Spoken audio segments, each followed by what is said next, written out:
कि जग में किस्मत किसी को न खोटी मिले, जग में किस्मत किसी को, जग में किस्मत किसी को न खोटी मिले, जग में किस्मत किसी को न खोटी मिले। मेरी राम जी से यही प्रार्थना है, मेरी राम जी से यही प्रार्थना, एक रोटी और एक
दशरथ जी अपने महल को आए और आज दशरथ जी का मन जो है ना मलिन है। दशरथ जी का सर लटका हुआ है, मुंह लटका हुआ है दशरथ जी पे। हाँ, दशरथ की ऐसी स्थिति को देख करके मंत्री सुमंत्र जी भयभीत हो गए। कौन सा ऐसा संकट, कौन सी ऐसी आपत्ति विपत्ति आ पड़ी है, जाकर के बार बार पूछते हैं। और मेरे भक्तों, रानियां, पटरानियां, दासियां, सभी लोग दशरथ जी के कक्ष में पहुंचे। दशरथ जी के कक्ष में पहुंची, लेकिन दशरथ जी किसी से कुछ बात नहीं कर रहे हैं। दशरथ जी अपने महल में भ्रमण कर रहे हैं, अपने महल में चल रहे हैं। पकड़ ले हो, अनुवादिक पेड़ है, कौन आवाज अनुवादिक पेड़ कहाँ आवाज हटाए भैया, हटाए बाबू, वो तो पूरा टेलीफोन को छलांग मार जा। बोले हनुमान जी महाराज की जय।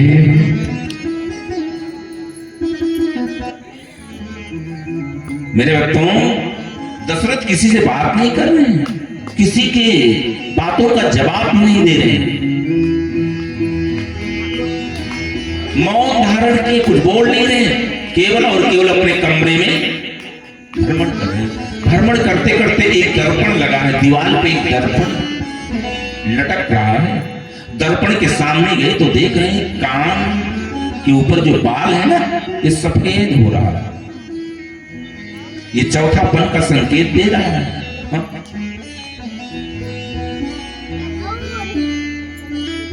चौथापन आ गया दशरथ जी, पुत्र नहीं भय। आज रात्रि में 11 बजे दशरथ जी अपने राजमहल से निकले और नंगे पांव पैदल चल पीछे पीछे सुमंत्र जी मंत्रिमंडल के श्रेष्ठ पदाधिकारी,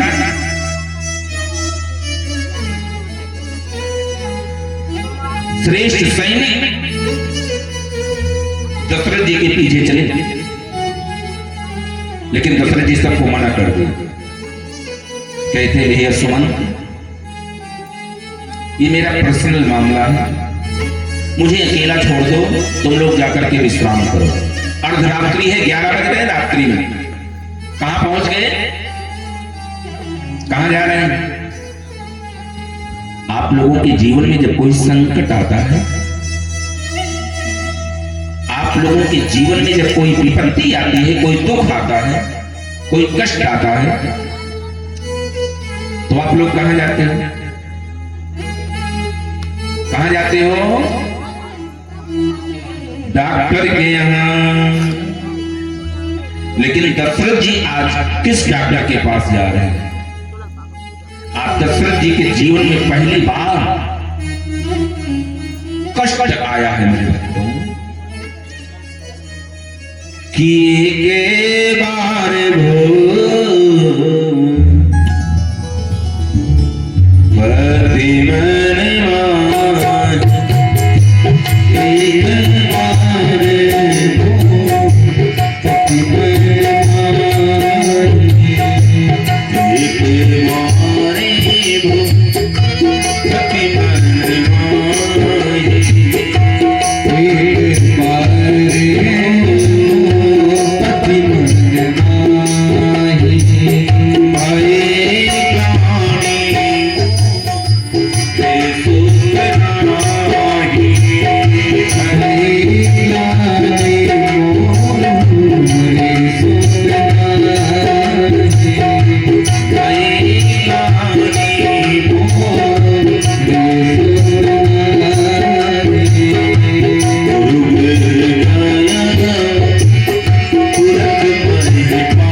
अर्धरात्रि में 11 बजे दशरथ जी अकेले नंगे पांव पैदल अपने गुरुदेव के यहां पहुंचे। गुरुदेव के यहां पहुंचे और मुख्य द्वार पे जाकर के बेल बजा दी। वशिष्ठ जी आए, दरवाजा खोले तो देख रहे हैं सामने दशरथ जी खड़े हैं। दशरथ जी ने क्या किया मालूम है? दशरथ जी वशिष्ठ जी के चरणों को पकड़ लिए। हाँ, क्या पकड़े? चरण। चरण को पकड़ लिए और चरणों में लेट गए। चरणों में लेट गए मेरे भक्तों दशरथ जी, और करुण क्रंदन ऊपर ऊपर ऊपर चढ़ा दो माता जी। करुण क्रंदन करने लगे, विलाप करने लगे, नेत्रों से आंसुओं के प्राणे निकलने लगे। वशिष्ठ जी घबरा गए। वशिष्ठ जी कहते हैं राजन क्या हो गया? कौन सा ऐसा संकट, कौन सी ऐसी आपत्ति विपत्ति, कौन सी ऐसी परेशानी अयोध्या में आ पड़ी है? क्यों रो रहे हो? क्या चाहिए तुम्हें? हमारे आश्रम में अर्थ, धर्म, काम, मोक्ष। मेरा ये आश्रम चारों फल से परिपूर्ण है। जो जितना मात्रा में चाहिए ले जाइए राजन, लेकिन रोना बंद कीजिए। दशरथ जी कहते हैं गुरुदेव, अगर आज मेरी ये हालत हुई है तो उसके जिम्मेदार आप हो गुरु जी। जिस राजा के पास आप जैसे सर्वशक्तिमान गुरु हो, उस राजा के जीवन में कभी कष्ट आ ही नहीं थी। उस राजा के जीवन में कभी कष्ट आना ही नहीं चाहिए, लेकिन आज मेरे जीवन में कष्ट है। इसके जिम्मेदार आप। मैंने एक पल, पहला पल आपके इंतजार में गंवा दिया, दूसरा पल भी मैं आपके इंतजार में गंवा दिया, तीसरा पल भी आपके इंतजार में गंवा दिया गुरुजी। आज मेरा चौथा पल आ गया, तब मुझे मजबूर होकर के अर्धरात्रि में आपके पास आना पड़ा। वशिष्ठ जी कहते हैं, अरे भैया मुझसे कुछ बोलोगे भी, क्या चाहिए तुम्हें? काहे बुझौलिया बुझा रहे? अरे जो चाहिए बताओ। दशरथ जी कहते हैं गुरुदेव, मैं एक पुत्र की कामना को लेकर के आपके सामने, आपके द्वार पे भिक्षुक के रूप में आज खड़ा हूं। झोली फैलाए, मेरे इस झोली में एक पुत्र डाल दीजिए, एक पुत्र मुझे दे दीजिए बस। और ये अर्थ, धर्म, काम, मोक्ष मुझे नहीं चाहिए, मुझे एक पुत्र दे दीजिए। वशिष्ठ जी ने कहा, ठीक है, रोना बंद करो। आप एक पुत्र की कामना कर रहे हो, तो मैं आपको एक पुत्र दिया, रोना बंद करो। लेकिन राजन, आपने मेरे इंतजार में पहला पल गंवाया है, आपने मेरे इंतजार में दूसरा पल भी गंवाया है, आपने मेरे इंतजार में तीसरा पल भी गंवाया है। इसलिए आपने एक पुत्र मांगा, तो मैं एक पुत्र दिया, लेकिन आपने मेरे इंतजार में 3 पल गंवाया है, इसलिए मैं तुम्हें 3 पुत्र और अपनी इच्छा से, स्वेच्छा से देता हूं। रोना बंद करो। कहते हैं, वशिष्ठ जी कहते हैं, राजन सुनो, कि धरो धीरे हुई सोत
वशिष्ठ जी कहते हैं, राजन चिंता मत करो, रोना बंद करो, थोड़ा धीरज रखो। अरे वही कहा, तुम्हारी उम्र बीत के बाद, हाँ, धर्म धीर वही है सुत चारी। दशरथ जी कहते हैं, गुरुदेव अब मैं धीरज वगैरह धरने वाला बिल्कुल नहीं हूं। इतना कम धीरज रखेगा? अब मुझसे धीरज नहीं धरा जाएगा, मुझे आज दीजिए, अभी दीजिए, और 3 नहीं 4 नहीं, मुझे 1 दीजिए, लेकिन अभी दीजिए। अब मुझसे धीरज उरज नहीं धरा जाएगा। जैसे आपके गांव में कोई ऐसा व्यक्ति हो जिसकी उम्र 90 साल हो, और बेचारे अकेले हुए, एक गिलास पानी देवइयो क्यों न हुए उनके आगे पीछे,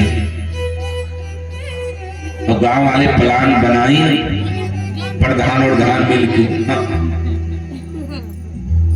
कि चलते हरन 3 दिन में एक जने डॉक्टर आवा है, बहुत केस ऐसे ठीक की हैं, चलते तुम दिखाई थोड़ी सका बुढ़ोती में एक ठुआई जाए। गांव भर मिल के लेके गा बुढ़ऊ दादा का डॉक्टर किया, और डॉक्टर नाड़ी वाड़ी चेक की पकड़ के आला वाला लगा देखी। डॉक्टर साहब कहा है दादा काहे चिंता के है तू? कहीं तोहरे 3-4 लड़का हुई हैं, का उम्र बीत के बाद अभी 90 साल का तुहा है यार। तो बुढ़ऊ दादा का सोचिए मालूम, मन में यही विचार आएगा कि डॉक्टर साहब भी हमारी हंसी कर रहे हैं, मुझे हंसी का पात्र बना रहे हैं। अनुज का भाई मेरे सामने बैठ गया भैया बाबू, जानते ही आप दोस्त मिल गया है तो बोले हनुमान जी महाराज की। मेरे भक्तों इस तरीके से बुढ़ऊ दादा सोचे हैं, लागत है डॉक्टरों हमारा हंसी उड़ावता है। हाँ, यही चीज दशरथ जी के साथ हो रहा है। दशरथ जी एक पुत्र की कामना को लेकर के गए थे, लेकिन वशिष्ठ जी क्या कह रहे हैं कि अभी 90 साल के तो हया, का उम्र बीत के बाद 1 नहीं 4 होंगे अभी। दशरथ जी ने कहा मुझे 4 नहीं चाहिए, 1 चाहिए, और अभी चाहिए। चरण को पकड़े हैं दोनों हाथ से, और चरण पे अपना मस्तक को रख करके लेटे हैं। लेटे लेटे ही ये बातचीत हो रही है सब। दशरथ जी ने क्या कह रहे हैं? दशरथ जी ने कहा कि जब तक मेरे झोली में पुत्र नहीं डालोगे तब तक मैं आपका चरण छोड़ने वाला नहीं हूं। वशिष्ठ जी मन में विचार कर रहे हैं, गजब चक्कर में फंस गए ना। वशिष्ठ जी के क्लिनिक में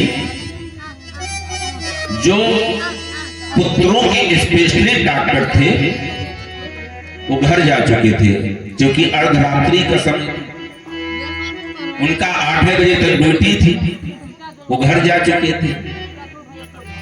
वशिष्ठ जी तुरंत उनको फोन मिलाए और बोले भैया इमरजेंसी केस आ गया है, आप तत्काल प्रभाव से आइए। डॉक्टर साहब को बुला रहे हैं कि श्रृंगीरी सही वशिष्ठ बुलाओ, श्रृंगीरी सही वशिष्ठ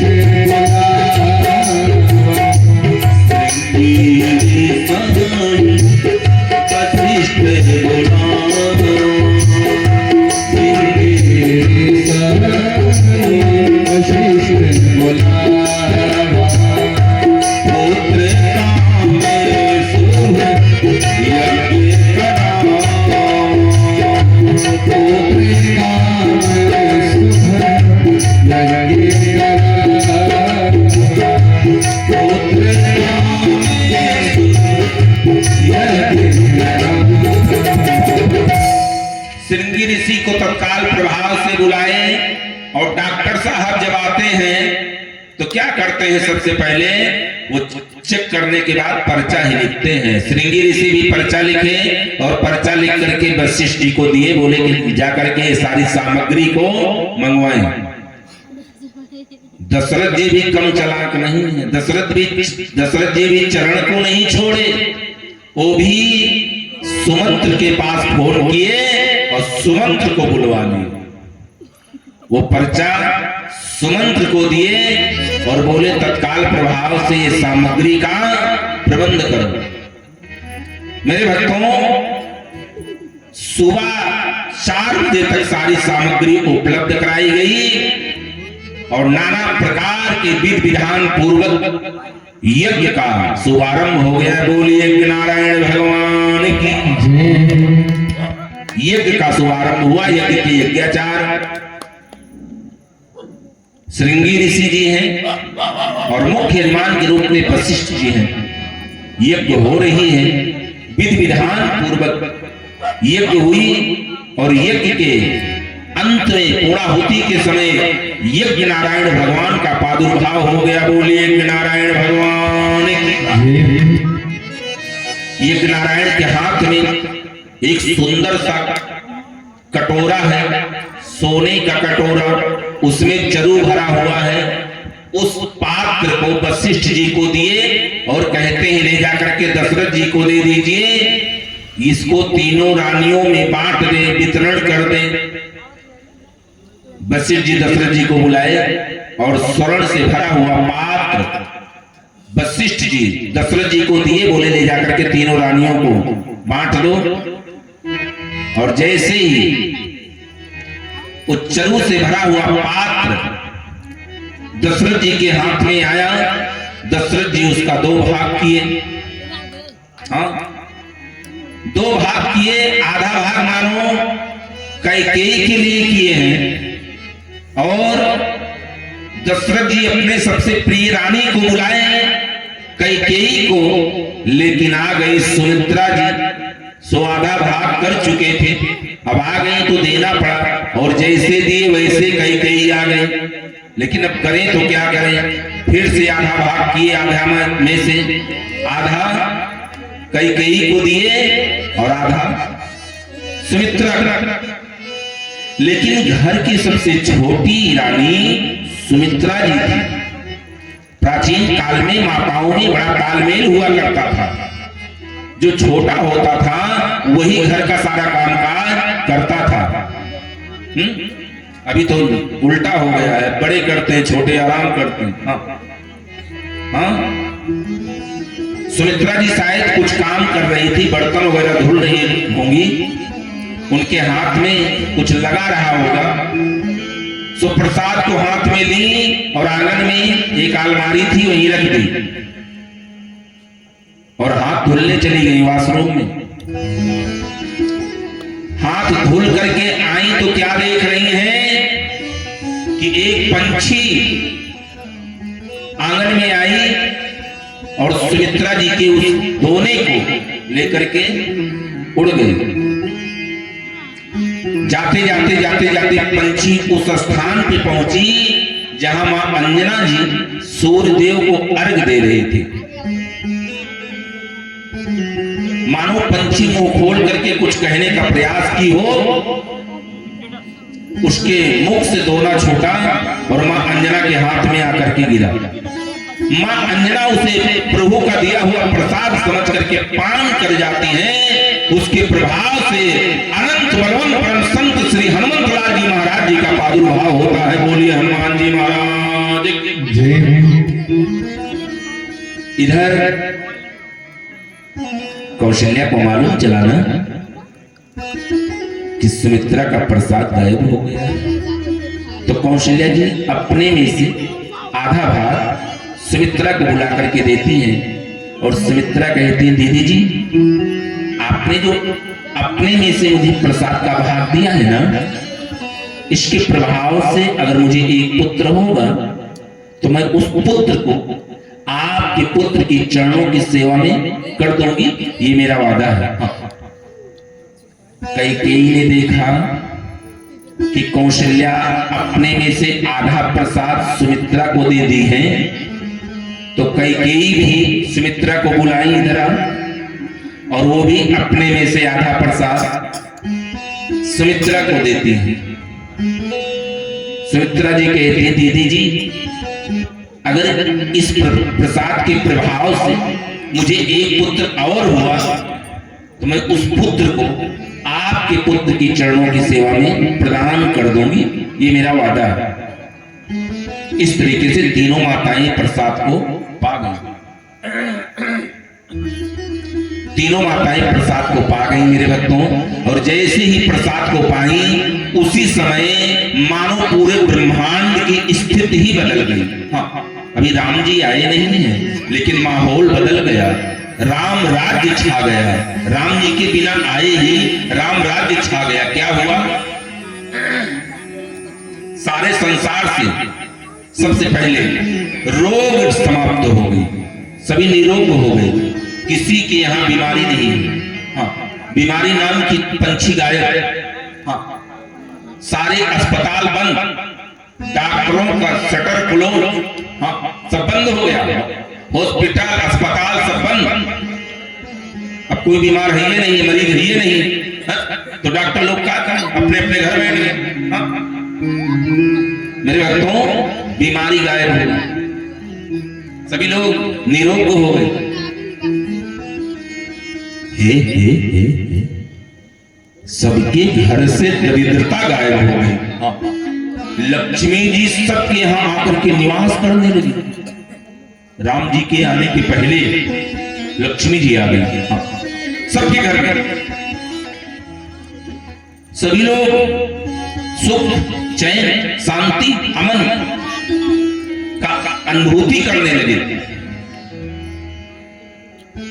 सबके जीवन में खुशहाली आ गई, सबके जीवन में हरियाली, सबके जीवन में अमन छा गया, आनंद नहीं, सभी लोग परमानंद की अनुभूति करने लगे। कैसे? कि जादीन थे हरि घर भई आए, राम जी प्रगट भये।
Yeah.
परिवर्तन हो गया। हे। तीन प्रकार की हवा चलने लगी। ये बच्चे अनु काम के कानून बात है। बोले हनुमान जी महाराज की जय। और इसी कड़ी में हमारे बीच में आदरणीय श्री जयराम भैया जी के लिए जोरदार ताली बजा के स्वागत कर दें। प्रभु के चरणों में 101 रुपए की शहूर